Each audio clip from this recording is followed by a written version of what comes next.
আচ্ছা সোনা, বিয়ের আগে তোমার কে মাথা টিপে দিত? বিয়ের আগে কোনো মাথা ব্যথাই ছিল না, বিয়ের পরে মাথা ব্যথা শুরু হলো। মাথা ব্যথা? এবার আর কি কি ব্যথা হয় সেটা দেখ এবার তুই। শোন, নিজে পরিশ্রম করা না অনেক কষ্টের, আর অন্যের ওপর হাসা অনেক সহজ। তাই নাকি? তার জন্যই তো আমি অন্যের ওপর হেসে দিই। কোনো পরিশ্রমই করতে হয় না, কোনো কষ্টও করতে হয় না।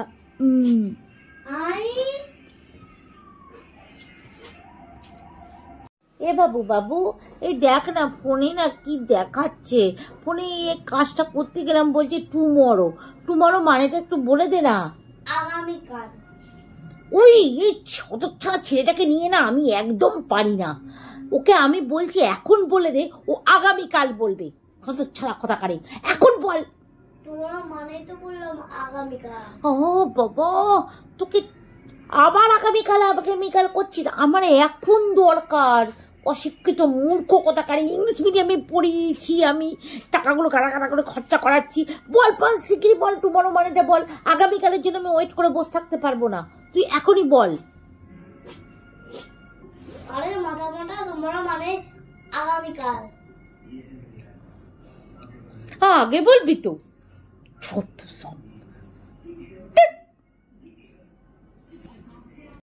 কবিতার বরকে দেখো কত সুন্দর। প্রতি সপ্তাহে রবিবার ছুটি পাই অফিসে, আর প্রতি সপ্তাহে বউকে নিয়ে কত সুন্দর ঘুরতে যায়। আমি তো বলি ঘুরতে যাবো, কিন্তু ঘুরতে যাই না আমার সঙ্গে। হতচ্ছাড়া, আমি আমাকে নিয়ে যাওয়ার কথা বলেছি, কবিতাকে নিয়ে যাওয়ার কথা বলিনি। কবিতাকে নিয়ে যাওয়ার জন্য ওর বর আছে। চুলকানি কম না, কবিতাকে নিয়ে ঘুরতে যাবে। আমাকে না নিয়ে গিয়ে কবিতাকে নিয়ে ঘুরতে যাচ্ছি তোর আজকে। তারা